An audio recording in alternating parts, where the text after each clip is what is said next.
ونستغفره ونعوذ بالله من شرور أنفسنا ومن سيئات أعمالنا من يهده الله فلا مضل له ومن يضلل فلا هادي له أشهد أن لا إله إلا الله وحده لا شريك له وأشهد أن محمدًا عبده ورسوله يا أيها الذين آمنوا اتقوا الله حق تقاته ولا تموتن إلا وأنتم مسلمون يا أيها الناس اتقوا ربكم الذي خلقكم من نفس واحدة وخلق منها زوجها وبث منهما رجالا كثيرا ونساء واتقوا الله الذي تساءلون به والأرحام إن الله كان عليكم رقيبا يا أيها الذين آمنوا اتقوا الله وقولوا قولا سديدا يصلح لكم أعمالكم ويغفر لكم ذنوبكم ومن يطع الله ورسوله فقد فاز فوزا عظيما أما بعد فإن أحسن الكلام كلام الله وأحسن الهدي هدي محمد صلى الله عليه وسلم وشر الأمور محدثاتها وكل محدثة بدعة وكل بدعة ضلالة أعوذ بالله السميع العليم من الشيطان الرجيم قل هل يستوي الذين يعلمون والذين لا يعلمون إنما يتذكر أولو الألباب اللهم صل على محمد وأزواجه وذريته كما صليت على آل إبراهيم وبارك على محمد وأزواجه وذريته كما باركت على آل إبراهيم إنك حميد مجيد اللهم انفعني بما علمتني وعلمني ما ينفعني وزدني علما ہر قسم کی حمد و ثنا اللہ رب العالمین کے لیے خاص ہے جو ہم سب کا مالک، رازق، مشکل کشا، حاجت روا، بگڑی بنانے والا، غموں پریشانیوں سے نجات دلانے والا ہے۔ درود و سلام نبیوں کے امام، پاک بازوں کے سردار، نبی آخر الزماں جناب محمد الرسول اللہ صلی اللہ علیہ وآلہ وسلم کی ذات گرامی بھی ہوں۔ محترم حضرات،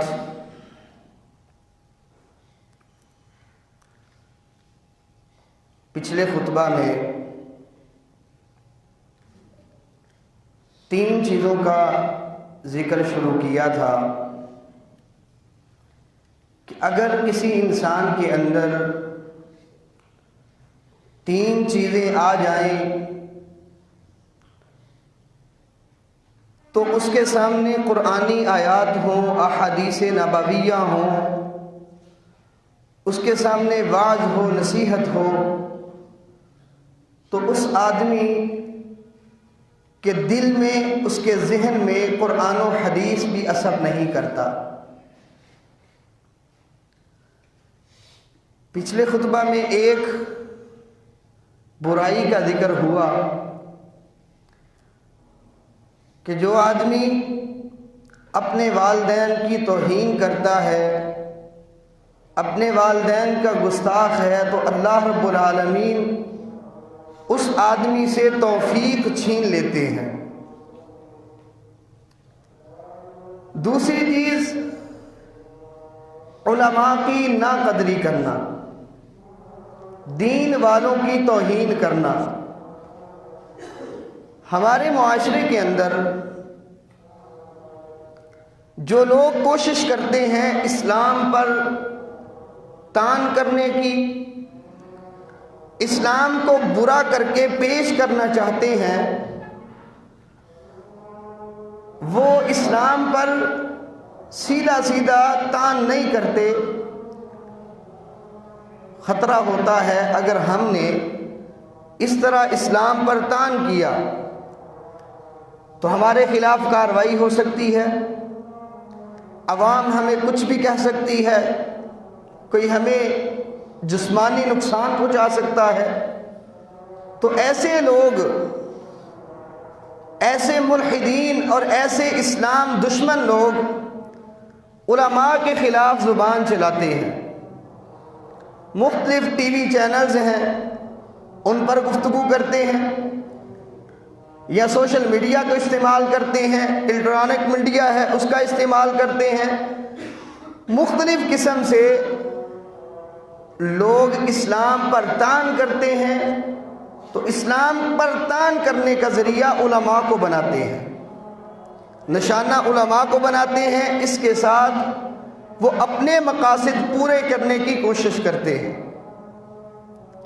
جیسا ایک بیماری پھیل چکے،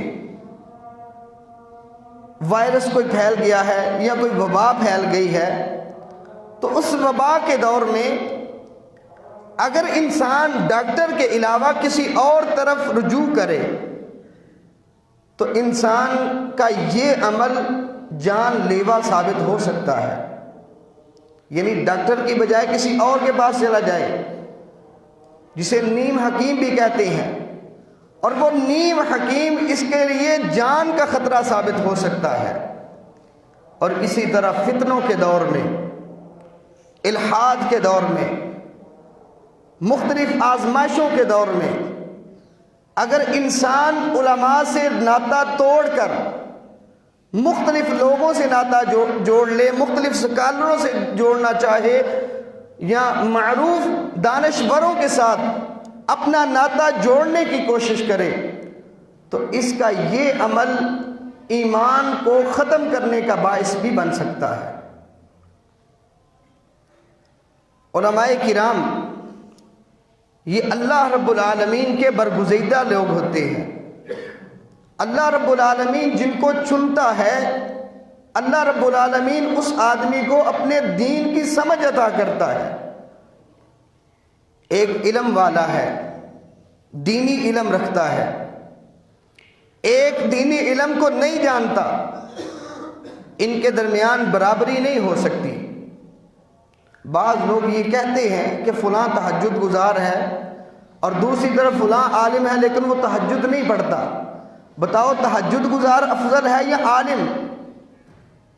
ہم کہیں گے کہ عالم کی پھر بھی فضیلت زیادہ ہے، اور انشاءاللہ یہ منہوں کی باتیں نہیں بلکہ اس پر ادلہ موجود ہے، انشاءاللہ ابھی ہم ذکر کرتے ہیں۔ اللہ رب العالمین نے قرآن مجید کے اندر جہاں اپنی گواہی کا ذکر کیا ہے، فرشتوں کی گواہی کا ذکر کیا ہے، اس توحید کی گواہی میں اہل علم کو شامل کیا ہے۔ اللہ رب العالمین فرماتے ہیں شاہد اللہ انہ لا الہ الا ہو والملائکۃ واولو العلم قائما بالقسط کہا اللہ اس بات کی گواہی دیتا ہے کہ رب کے علاوہ کوئی الہ نہیں ہے، اس دنیا میں اللہ کے علاوہ کوئی معبود برحق موجود نہیں ہے۔ اسی طرح اس گواہی میں فرشتے بھی شامل ہیں، فرشتے بھی گواہی دیتے ہیں کہ اللہ کے علاوہ کوئی الہ نہیں ہے۔ وَأُولُو الْعِلْمِ، اسی طرح اس گواہی میں علم والے بھی شامل ہیں۔ ایک اور جگہ پہ اللہ رب العالمین نے اس طرح بھی علم والوں کا تذکرہ کیا ہے، ان کی فوقیت اور شان کو بیان کیا ہے۔ موسیٰ علیہ السلام کے بعد ایک قوم تھی، ایک گروہ تھا، تو انہوں نے اپنے نبی سے کہا ابعث لنا مالکا نقاتل فی سبیل اللہ، کہ آپ ہمارے لیے کوئی بادشاہ، کوئی رہنما مقرر کر دے، ہم اللہ کے راستے میں قتال کرنا چاہتے ہیں۔ انہوں نے کہا تمہیں کیا ہے، اگر تمہارے لیے کوئی بادشاہ، کوئی رہنما، کوئی سربراہ مقرر کر دیا گیا تم قتال نہیں کرو گے؟ انہوں نے کہا وَمَا لَنَا أَلَّا نُقَاتِلَ فِي سَبِيلِ اللَّهِ وَقَدْ أُخْرِجْنَا مِنْ دِيَارِنَا وَأَبْنَائِنَا، کیوں نہیں قتال کریں گے؟ لوگوں نے ہمیں ہمارے گھروں سے نکال دیا ہے، ہمارے بیٹوں سے جدا کیا ہے، ہم کیوں نہیں ان سے جہاد کریں گے، کیوں نہیں لڑائی لڑیں گے؟ پھر ان پر قتال فرض ہوا، تَوَلَّوْا إِلَّا قَلِيلًا مِّنْهُمْ، بہر صورت چند لوگوں کے علاوہ تمام لوگ قتال سے بھاگ گئے۔ اب اس کے بعد اللہ رب العالمین نے قرآن مجید میں ارشاد فرمایا کہ جب اس کا انتخاب کا سلسلہ ہوا، دوسرے پارے کے آخری ورقے میں اللہ تعالیٰ نے اس بات کا ذکر کیا ہے وَقَالَ لَهُمْ نَبِيُّهُمْ إِنَّ اللَّهَ قَدْ بَعَثَ لَكُمْ طَالُوتَ مَلِكًا، اب بادشاہ کا انتخاب ہو گیا ہے، کون ہے جو تمہاری سربراہی میں ہوگا، تمہارا سربراہ کون ہوگا، تمہارا لیڈر کون ہوگا، بادشاہ کون ہوگا؟ کہا اللہ نے طالوت کو مقرر کر دیا ہے، سورۃ بقرہ ہے۔ کہا کس کو مقرر کیا؟ اللہ نے طالوت کو تم پر بادشاہ مقرر کر دیا۔ انہوں نے کہا طالوت کو، وہ کیسے بادشاہ ہو سکتا ہے؟ اَنَّا لَهُ الْمُلْكُ عَلَيْنَا وَنَحْنُ أَحَقُّ بِالْمُلْكِ مِنْهُ وَلَمْ يُؤْتَ سَعَةً مِنَ الْمَالِ، وہ ہم پر بادشاہ کیسے بن سکتا ہے؟ ہمارے اوپر وہ بادشاہ نہیں بن سکتا، ہم زیادہ حق رکھتے ہیں بادشاہت کا۔ وَلَمْ يُؤْتَ سَعَةً مِنَ الْمَالِ، اسے تو مال ہی نہیں ملا، اس کے پاس تو اتنا مال ہی نہیں، وہ کیسے بادشاہ بن سکتا ہے؟ اللہ رب العالمین نے قرآن مجید میں آگے جو ذکر فرمایا ان الفاظ پہ غور کریں۔ وہ نبی کہتا ہے ان اللہ اصطفاہ علیکم وزادہ بسطۃ فی العلم والجسم، اللہ نے اسے چنا ہے، یہ انتخاب اللہ کا ہے، اور اللہ نے اس کو علم بھی عطا کیا ہے اور جسم بھی عطا کیا ہے۔ واللہ یؤتی ملکہ من یشاء، باقی اللہ جس کو چاہتا ہے بادشاہت عطا کر دیتا ہے۔ علم کی بنیاد پر کئی چیزیں اللہ رب العالمین نے فرق بیان کیا، علم والوں کا اور جاہلوں کا، علم رکھنے والوں کا اور لا علموں کا۔ اس فرق کو ہمیں بھی سمجھنا چاہیے۔ ایک جگہ اللہ رب العالمین خود اپنے نبی سے کہتے ہیں قل هل يستوي الذين يعلمون والذين لا يعلمون، نبی ان سے کہیں علم والے اور نہ جاننے والے، علم والے اور جاہل کیا برابر ہو سکتے ہیں؟ انما یتذکر اولو الالباب، اس مثال کو بیان کر کے اللہ فرماتے ہیں نصیحت وہی حاصل کرے گا جو عقل والا ہے، جس کے دماغ میں یا جس کے دل میں عقل موجود ہے، وہ اس بات سے نصیحت حاصل کرے گا کہ علم والے اور جاہل برابر نہیں ہوا کرتے۔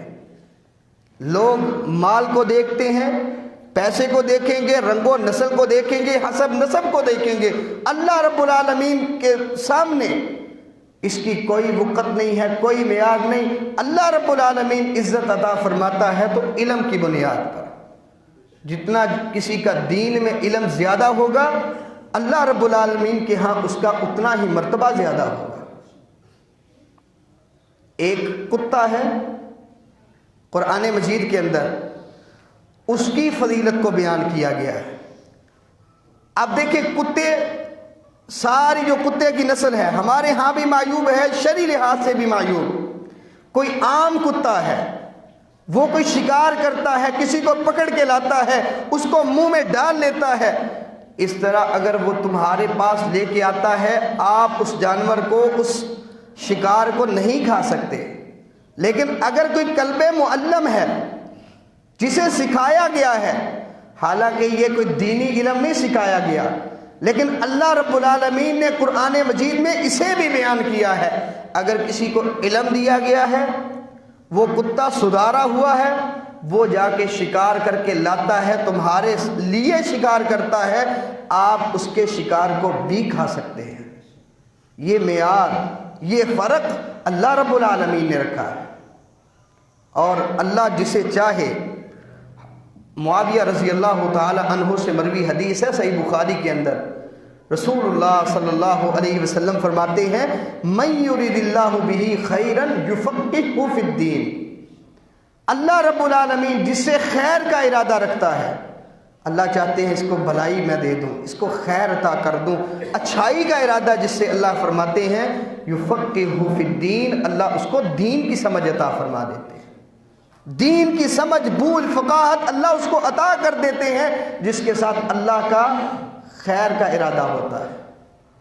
اسی طرح بخاری کی ایک اور حدیث جو ہمارے موضوع سے بہت زیادہ مناسبت رکھتی ہے، کیوں کہا جاتا ہے جی توفیق چھن جاتی ہے، اس کے دل میں خیر نہیں رہتی، اس کا ایمان محفوظ رہنے کا خطرہ ہو چکا ہے کہ محفوظ نہیں رہے گا، اس کا خاتمہ برا ہونے کا امکان ہے۔ من عاد لی ولیا فقد آذنتہ بالحرب، بخاری کی روایت ہے، رسول اللہ صلی اللہ علیہ وسلم فرماتے ہیں اللہ رب العالمین نے اس بات کا اعلان فرما دیا ہے، من عاد لی ولیا فقد آذنتہ بالحرب، جو میرے کسی ولی کے ساتھ دشمنی رکھتا ہے میں اس کے لیے اعلان جنگ کرتا ہوں، میں اسے لڑائی کی دعوت دیتا ہوں۔ اب رب العالمین کسی کو ایسے کہہ دے تو اس آدمی کا ایمان، اس کی خیر کیسے رہ سکتی ہے؟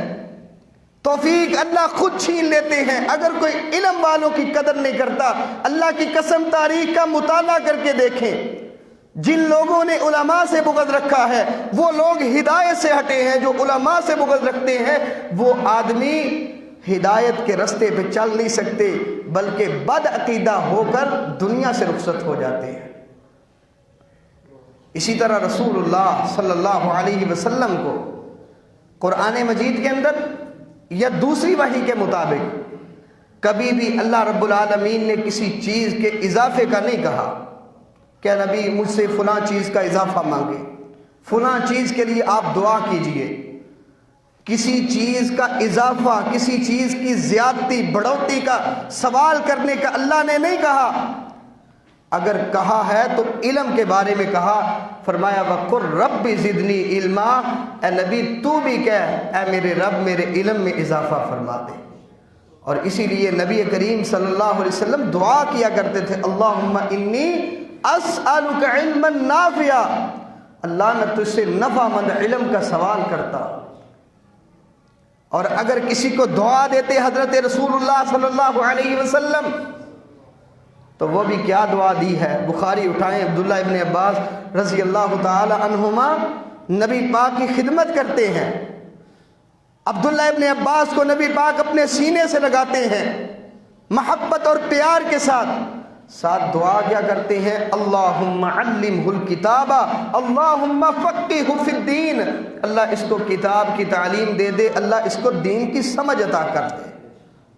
کسی سے محبت ہو، کسی سے پیار ہو، انسان یہ دعا کرے، اس کی اہمیت سمجھے کہ نبی صلی اللہ علیہ وسلم کے ہاں اس چیز کی کس قدر تعظیم ہے، کس قدر عزت ہے۔ نبی صلی اللہ علیہ وسلم کے سامنے دو آدمیوں کا ذکر ہوا، یہاں غور کیجئے عابد اور عالم کا فرق کتنا ہے۔ دو آدمیوں کا ذکر کیا گیا نبی صلی اللہ علیہ وسلم کے سامنے، اللہ کے نبی ایک عبادت گزار ہے، بہت زیادہ عبادت کرتا ہے، اور دوسری طرف علم رکھنے والا عالم دین ہے، تو نبی کریم صلی اللہ علیہ وسلم فرماتے ہیں فضل العالم علی العابد کفضلی علی ادناکم، کہ عبادت گزار اور اگر علم والے کا تم فرق دیکھنا چاہتے ہو، ایسے ہی سمجھو کفضلی علی ادناکم، جیسے میری فضیلت کسی کم تر صحابی کے لیے ہے، تم سے کم درجے کا۔ ویسے صحابی سارے اونچے درجے کے مالک ہیں، لیکن جو ان میں سے کم درجے والا ہے، نبی صلی اللہ علیہ وسلم فرماتے ہیں جیسے میری اور اس کی فضیلت کا فرق ہے، اسی طرح ایک عالم اور عبادت گزار کا فرق ہے۔ رات کو تہجد پڑھنے والا، عبادتیں کرنے والا، ساری رات قیام بھی کرنے والا ہو، دوسری طرف علم رکھنے والا سوتا بھی ہے، اللہ اس کے سونے کو بھی عبادت بنا دیتا ہے۔ کیوں؟ اس کے سینے میں اللہ نے قرآن رکھا ہے، اس کو اللہ نے دین کی سمجھ عطا فرمائی ہے۔ پھر آپ صلی اللہ علیہ وسلم فرماتے ہیں عالم کے بارے میں کیا کہنے، کہ اللہ رب العالمین کی ہر مخلوق عالم دین کے لیے اللہ سے دعائیں کرتی ہے، استغفار کرتی ہے، اللہ سے معافیاں مانگتی ہے، اللہ اس عالم دین کو، اس دینی علم رکھنے والے کو، دین کے طالب کو اللہ تو معاف کر دے۔ حتیٰ کہ نبی کریم صلی اللہ علیہ وسلم فرماتے ہیں حیطان فی جوف الماء، مچھلیاں سمندر کی تہ میں، وہاں بھی اللہ سے عالم دین کے لیے دعائیں کرتی ہیں، دعائیں مانگتی ہیں۔ پرندے اڑتے ہیں آسمانوں پر، فضاؤں پر، وہاں بھی اللہ سے عالم دین کے لیے، دین کے طالب کے لیے دعا کرتے ہیں۔ اس سے آپ عالم دین کی فضیلت کو سمجھ سکتے ہیں۔ کبھی بھی کسی اللہ والے سے دشمنی نہ رکھنا، بغض نہ رکھنا، ہمارا پیغام اللہ کے فضل سے دور دور تک جائے گا۔ اور ہم یہ کہتے ہیں کہ رسول اللہ صلی اللہ علیہ وسلم کی احادیث کے مطالعے کے بعد اگر ہم کسی نتیجے پہ پہنچتے ہیں تو اسی پر کہ جو آدمی کسی عالم دین سے محبت کرتا ہے، اللہ رب العالمین اس کی دنیا کو بھی بہتر کر دیتے ہیں اور آخرت میں اس کا انجام بھی اچھا ہوگا۔ سنن ترمذی کی روایت آتی ہے ایک آدمی نبی صلی اللہ علیہ وسلم کے پاس آیا، دو بھائی تھے آپس میں، دو بھائی، ایک اللہ کے رسول صلی اللہ علیہ وسلم کے پاس آ جاتا اور والآخر یحترف، اور دوسرا جا کے پیشہ کوئی اختیار کرتا، کماتا، پیسے لے کر گھر میں آتا۔ ایک دن شکایت کر دی اس کام کاج کرنے والے نے، کہا اللہ کے رسول صلی اللہ علیہ وسلم میں کماتا ہوں، سارا کچھ میں اکٹھا کرتا ہوں، میرا بھائی وہ کھاتا جاتا ہے، آپ کے پاس آ کے بیٹھ جاتا ہے۔ تو نبی کریم صلی اللہ علیہ وسلم فرماتے ہیں لعلک ترزق بہ، اور تجھے کیا پتا کہ تجھے اللہ رب العالمین اسی کی وجہ سے رزق دیتا ہو، شاید کہ یہی ہو کہ یہ میرے پاس آ کے بیٹھتا ہے، دین کو سیکھتا ہے، اس کی وجہ سے اللہ تیرے رزق میں برکت عطا فرماتا۔ مختلف گاؤں سے، مختلف دیہاتوں سے لوگ آتے ہیں، میں ان سے یہی درخواست کرتا ہوں اپنے مسجد کے امام کی خدمت کیا کریں، اس کی عزت کیا کریں، اس کے پاس بیٹھا کریں، دل سے بھی احترام ہو، ویسے بھی احترام کریں۔ اگر گھر میں کوئی اچھی ڈش آپ نے بنائی ہے، کھانا بنایا ہے، مسجد کے امام تک پہنچائیں اس نیت کے ساتھ اللہ میری رزق میں تو برکت عطا فرما دینا۔ اور یقین جانیے نبی صلی اللہ علیہ وسلم کے حدیث کے لفظ لعلک ترزق بہ، میں اس بات کو امید کے ساتھ کہتا ہوں اللہ رب العالمین انسان کی روزی میں برکت عطا فرما دیتا ہے۔ اور اسی آدمی کی زندگی جو طلب علم میں نکل پڑتا ہے، نبی کریم صلی اللہ علیہ وسلم نے فرمایا من سلک طریقا یلتمس فیہ علما سہل اللہ لہ بہ طریقا الی الجنہ، جو دینی علم کو حاصل کرنے کے لیے چل پڑتا ہے، اللہ اس چلنے کی وجہ سے اس کے لیے جنت کے رستے کو آسان فرما دیتا ہے۔ ہم اپنے معاشرے میں ایک عالم کی عزت کو بحال کریں تاکہ آنے والا وقت فتنوں سے محفوظ رہ سکے۔ کیونکہ فتنوں کو سب سے زیادہ سب سے جلدی اگر کوئی پہچاننے والے ہیں تو علماء دین. لوگ ہاتھ مارتے اپنے سروں پہ رکھتے نہیں تھکتے اور پھر کہتے ہیں فتنہ آیا تھا، ہمیں تو آج پتہ چلا ہے کہ یہ فتنہ تھا، اور علماء دین نے کئی سال پہلے اس بات کا بتا دیا تھا کہ یہ فتنہ ہے، اس سے بچ کے رہنا. طبقات ابن سعد میں حسن بصری رحمہ اللہ سے مروی ہے، حسن بصری رحمہ اللہ کہتے ہیں ایک عالم فتنہ آتے ہی پہچان جاتا ہے، بعض اوقات فتنہ آنے سے پہلے پہچان جاتا ہے کہ یہ فتنہ آ سکتا ہے. کوئی اگر فتنہ برپا ہوتا ہے کسی آدمی کی طرف سے، جیسا کہ آج کل یہ انجینئر محمد علی مرزا بڑا مشہور ہے، ہمارے نوجوان بہت زیادہ سنتے ہیں، متاثر بھی ہوتے ہیں. ہمارے علاقے میں کئی احباب سوال بھی کرتے ہیں، جوان پوچھتے بھی ہیں کہ ایک انجینئر ہے کوئی جہلم کا محمد علی مرزا، اس کے بارے میں آپ کیا کہتے ہیں؟ وہ بڑی اعتدال والی باتیں کرتا ہے، بڑی انصاف کی باتیں کرتا ہے، حوالوں سے گفتگو کرتا ہے. آج سے جب اس کا فتنہ شروع ہوا تھا علماء دین نے تبھی بتا دیا تھا یہ فتنہ ہے، اس سے آپ محفوظ رہیں. جو اس کی کلی کھلتی گئی، اس کی حقیقت لوگوں تک واضح ہوتی گئی، آج کہتے ہیں کہ محسوس ہوتا ہے جیسے نیم رافضی ہے. محسوس اب ہو رہا ہے جب صحابہ پہ بولتا ہے، اب ہم سمجھتے ہیں کہ یہ شیعہ کو سپورٹ کرنے کے لیے بولتا ہے. علماء کی طرف رجوع کیوں نہیں کیا؟ آپ عقل فہم کے اعتبار سے بہت زیادہ بھی ہوں، علماء سے دین پوچھئے. دنیا داری کو آپ اچھے طریقے سے سمجھ سکتے ہیں، علماء سے زیادہ جان سکتے ہیں، لیکن علم دین کے لیے، دین کو سیکھنے کے لیے، دین کا علم حاصل کرنے کے لیے، دینی مسئلہ دریافت کرنے کے لیے آپ عالم کی طرف رجوع کریں، وگرنہ بھٹک جائیں گے. انسان کے ہاتھ میں کچھ نہیں آتا. دانا بھی ہیں، سمجھدار بھی ہیں، آپ خود بہت سمجھ سکتے ہیں، پھر بھی آپ علماء کی مجلس اختیار کریں، علماء سے پوچھیں. آپ کے سامنے کوئی قرآن کی آیت ہے یا حدیث، آپ کم از کم تحقیق تو کر سکتے ہیں. آج کہتے ہیں جی میں نے بخاری میں پڑھا ہے، بخاری میں ایسے لکھا ہے، بخاری میں پڑھا ہے، اس کا کیا معنی ہے؟ آیا کہ تو نے ساری احادیث کا دراسہ کر لیا؟ کسی عالم سے رجوع کر اس سے مطالبہ کر سکتا ہے، اس سے دلیل پوچھ سکتا ہے. یہ پوچھنا بھی چاہیے. قرآن کا بھی یہی حکم ہے، فَاسْأَلُوا أَهْلَ الذِّكْرِ إِن كُنتُمْ لَا تَعْلَمُونَ. تمہیں علم نہیں ہے تو اہل الذکر سے پوچھئے، علم والوں سے پوچھئے، مسئلہ حل کروائیے. لیکن یقین مانیے یہ Javed Gandhi T V channel پہ بیٹھ کر بہت زیادہ یونیورسٹی میں پڑھنے والے طلباء کو متاثر کر رہا ہے. بڑے یونیورسٹی میں پڑھنے والے طالب علم اس سے متاثر ہوتے ہیں تو کہتے ہیں جی یہ اچھی بات کرتا ہے. وہ کہتا ہے جی داڑھی کو کٹوا بھی لے کوئی بات نہیں ہے، داڑھی منڈوا دے پھر بھی کوئی بات نہیں ہے، عورت پردہ نہیں کرتی کوئی بات نہیں ہے. اگر سرنگی بجتی ہے، کوئی ڈھول بجتا ہے، کوئی ڈانس کرتا ہے، اس طرح کی چیزوں کو بھی وہ روا سمجھتا ہے اور نوجوان نسل بڑی متاثر ہوتی ہے. دیکھو جی اس نے کئی سہولتیں ہمیں دے دی ہیں. یہ بے حیائی کے اڈے کھولنے والے لوگ ہیں، ان کے فتنوں سے ہم نے محفوظ رہنا ہے، اور ان کے فتنوں سے محفوظ رہنے کے لیے علماء دین کی طرف رجوع کرنا پڑے گا.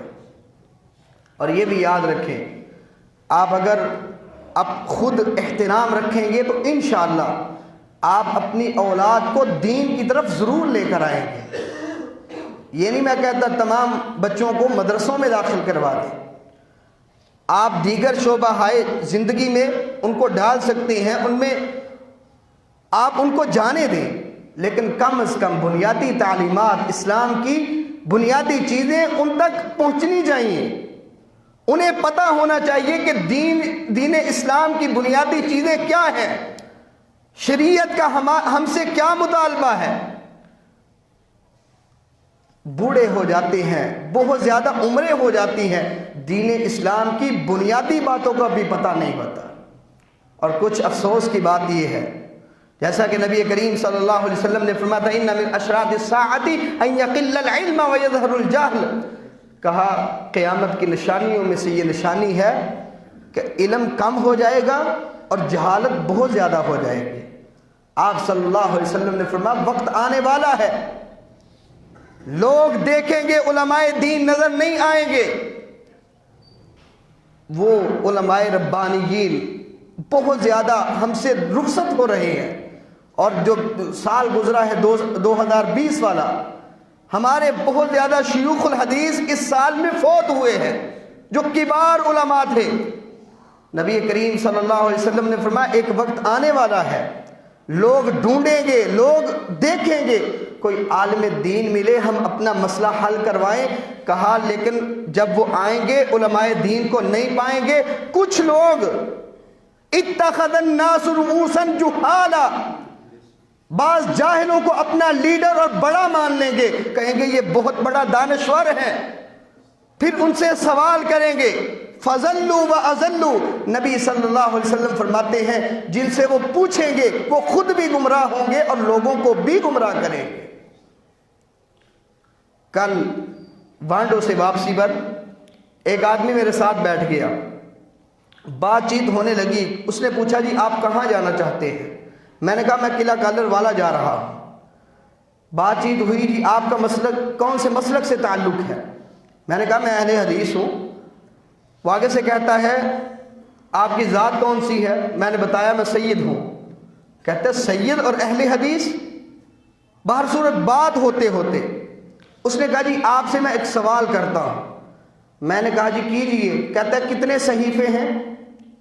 4 کتابیں اتری ہیں، تورات ہے، انجیل ہے، زبور ہے اور قرآن مجید، جو اللہ کی طرف سے نازل کردہ 4 الہامی کتابیں جنہیں کہا جاتا ہے. کہتا ہے صحیفے کتنے ہیں؟ میں نے اپنی بات کو شروع کیا.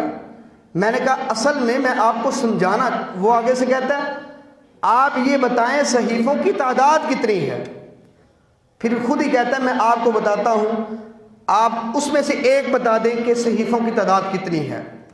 پھر اس نے کہا جی 400 ہے، 300 ہے، 150 ہے، 100 ہے یا 50 ہے. پھر میں اپنی بات شروع کرتا ہوں. میں نے کہا میں آپ کو بات سمجھانا چاہتا ہوں، بنیادی باتیں تو سمجھیں. پھر دوسری اس نے بات کی جی میں آپ سے بحث نہیں کرنا چاہتا. مجھے یہ کہہ رہا ہے میں بحث نہیں کرنا چاہتا، ساتھ یہ بھی کہتا ہے آپ بتائیں آپ اللہ کے نبی کو نور مانتے ہیں یا بشر مانتے ہیں؟ میں نے کہا پہلا مسئلہ حل ہو چکا ہے، اگر تو پہلا مسئلہ حل ہے تو دوسرے پہ بات کر لیتے ہیں. اور آگے سے وہ کہتے ہیں صحیح کہا تھا ہمارے پیر صاحب نے، صحیح کہا تھا، ان سے بات نہ کرنا یہ گستاخ ہوتے ہیں. میں نے کہا گستاخی کی بات کیا ہے؟ اللہ کی قسم یہ بات حقیقت ہے اور اکثر لوگوں سے پیش آتی ہے.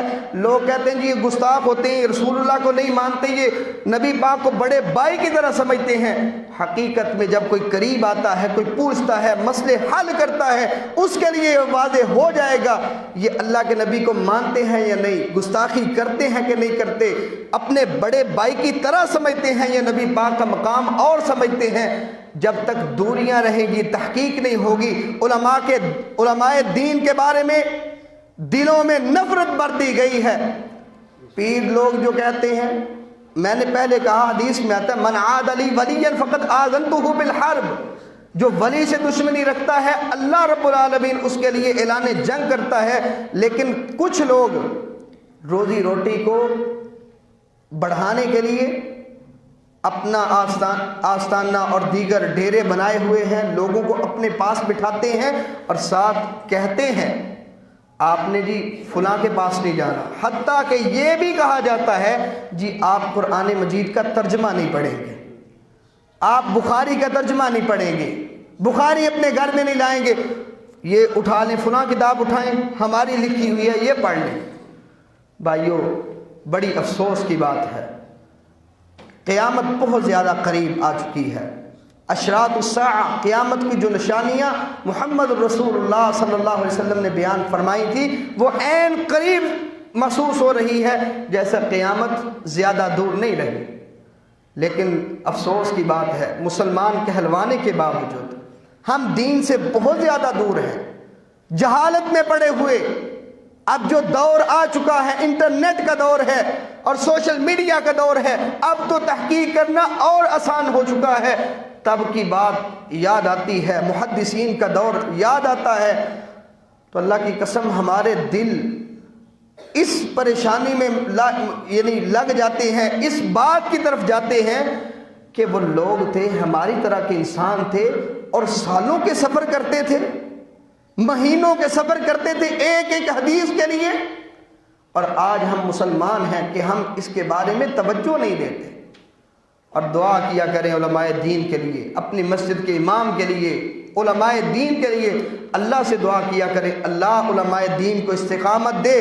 اس دور میں جب معاشی طور پہ بھی آپ مختلف معاشرے میں مختلف لوگوں کی طرف دیکھیں، مختلف جو ڈیوٹیاں کرتے ہیں، اسکول کے استاد، اس کا بھی احترام ہونا چاہیے، دیگر حتیٰ کہ جو چپڑاسی ہے اس کی تنخواہ کو دیکھ لیں، اور علماء دین میں سے علماء کی مجموعی لحاظ سے آپ تنخواہ کو دیکھیں، 10,000 ہے، 12,000 ہے، کسی میں 15، کوئی زیادہ سے زیادہ دے گا 20، اتنی تنخواہیں ہیں، لیکن پھر بھی دین کے ساتھ تمسک ہے، اللہ کے دین کے غلبے کی کوشش اور خواہش ہے۔ اللہ رب العالمین علماء دین کو استقامت اختیار کرنے کی توفیق عطا فرمائے، اللہ ان کو استقامت دے دے، اور آپ احباب کو بھی جو ہماری بات کو سن رہا ہے، اللہ رب العالمین ہم سب کو علماء دین کی خدمت اور عزت کرنے کی توفیق عطا فرمائے۔ میں اپنی بات بتاتا ہوں کہ ائمہ محدثین کے بارے میں میرے دل میں بہت زیادہ احترام ہے، اللہ کی قسم، جب محدثین کی بات آتی ہے، ائمہ حدیث کی بات آتی ہے، ان کا ذکر آتا ہے، ہمارا دل نرم ہو جاتا ہے۔ ابو زرع رازی رحمہ اللہ کا واقعہ آپ نے سنا تھا کہ آخری وقت میں لوگ کلمہ پڑھانا چاہتے ہیں، لوگ اٹک رہے ہیں، لوگ نہیں پڑھا پا رہے، لیکن ابو زرع رازی رحمہ اللہ نے یہ توفیق عطا فرمائی کہ آخری وقت خود سند پڑھ کے مکمل حدیث بیان کرتے ہوئے کلمہ بھی پڑھ دیا، اور آخری وقت میں کلمہ پڑھا اور ان کی روح پرواز ہو گئی۔ ائمہ محدثین کا اللہ خاتمہ ایمان پہ فرماتا ہے۔ خاص طور پہ 3 آدمی ایسے ہیں جن کے لیے میں خصوصی طور پہ دعا کرتا ہوں، ویسے ائمہ محدثین کے لیے مجموعی طور پہ دعا کرتا ہوں، لیکن 3 آدمی، ایک امام بخاری رحمہ اللہ، ان کے لیے خصوصی طور پہ میں دعا کرتا ہوں اللہ سے، دوسرے شیخ الاسلام ابن تیمیہ، آج جو مختلف لوگ ان کے خلاف ہرزہ سرائی کرتے ہیں، تان زنی کرتے ہیں، ابن تیمیہ رحمہ اللہ عقیدہ کے مسائل کو، دیگر جو اس کے نیچے احکام ہیں یا دیگر فضائل کے بارے میں بنیادی طور پہ انسانوں کے لیے، مسلمانوں کے لیے رستہ ہموار کرنے والے، حق کا رستہ دکھانے والے، ان کے لیے میں اللہ سے نام لے کر دعا کرتا ہوں اللہ اس اپنے بندے پر تو اپنی رحمت کی برکھا نازل فرما۔ اور جو فوت شدہ میں سے تیسرے آدمی حافظ زبیر علی زئی رحمہ اللہ، حضور اٹک میں رہتے تھے، اب فوت ہو چکے ہیں، ان کے لیے آپ بھی دعا کیا کریں، دیگر ائمہ محدثین کے لیے دعا کیا کریں، اور جو موجودہ آپ کے علماء زندہ ہیں ان کی خدمت بھی کیا کریں، ان کے لیے دعا بھی کیا کریں، احترام کریں، اور اپنے بچوں کو بھی اس دین کے لیے لائیں۔ حقیقت ہے فتنوں کا دور ہے، اس دور میں علماء دین کی بہت زیادہ ضرورت ہے۔ اللہ رب العالمین ہمیں علماء ربانی بننے کی توفیق عطا فرمائے، اللہ علم کے ساتھ عمل کرنے کی توفیق عطا فرمائے۔ وآخر دعوانا الحمدللہ۔